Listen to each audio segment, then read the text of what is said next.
Dear friends, today we are entering the fifth Sunday in the liturgical season of Lent, and we have the Gospel passage Jesus raising Lazarus. The raising of Lazarus shows the fullness of who Jesus is in his humanity and in his divinity. It reveals Jesus' deep compassion for Mary and Martha at the loss of their brother. This gospel story points more to the person and the power of Jesus to bring life out of death.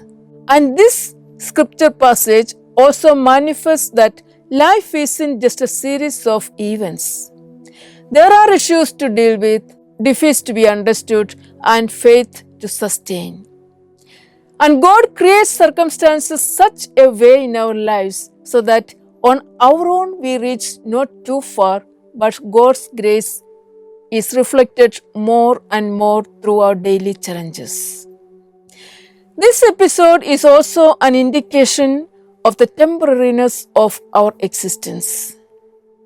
Here, God processed the life, death, and raising of Lazarus to this way, to this effect, making the whole family to feel the loss. But God opens the door for His Son to manifest the power of God through it. And through Jesus' actions, those who are witnessing His actions will glorify God. For Jesus said, "This sickness is not unto death, but for the glory of God, that the Son of God may be glorified by it." Meaning, this action of God is a deliberate choice to prove Himself through His power. Now, Jesus heard about Lazarus' condition, but did not appear as soon as he got the news. He waited for the appointed time.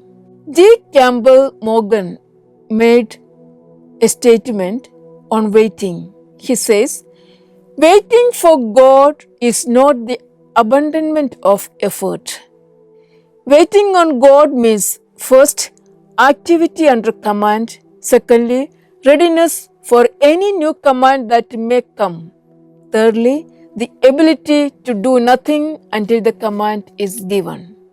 So, Jesus takes his time and waits for God's time before he reaches Lazarus' house. The scripture says, Mary went to Jesus, and as soon as she saw him, she threw herself at his feet, saying, "Lord, if you had been here, my brother Lazarus would not have died." What we witness here is Mary lowering herself in complete trust. She is placing her confidence in Jesus, acknowledging God's power even in her great loss.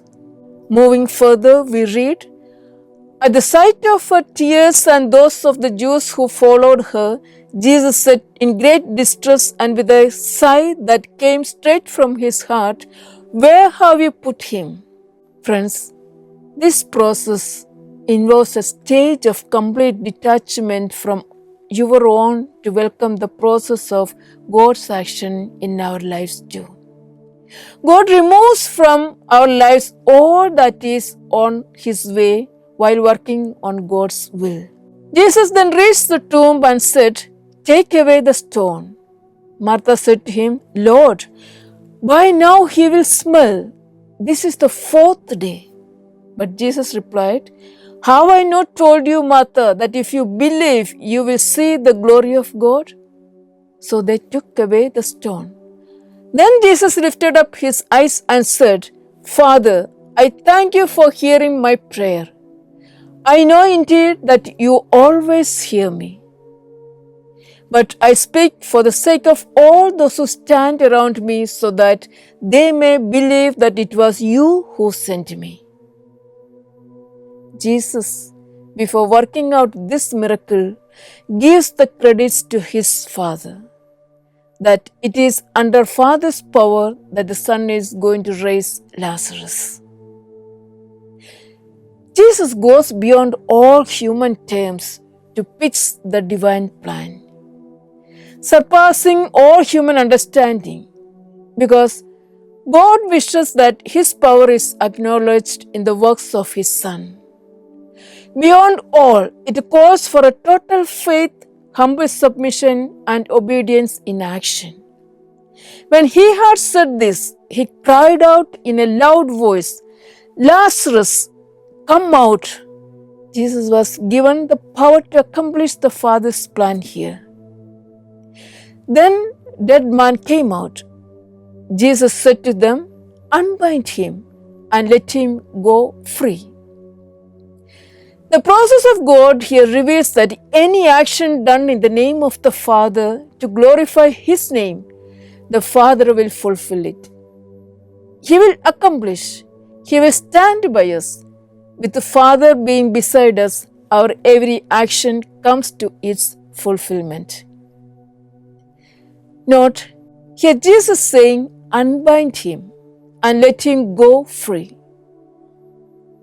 Let us reflect. What are those fears, attitudes, addictions, and attachment we need the Lord to unbind us from? Let us untie whatever seems dead in us. Our dead faith, our dead perspectives, our waning hopes, our disloyalty. Let the power of Jesus Christ raise us to a new level through all this. May we have the grace to let God process His actions in our lives and in His own time, in His own way.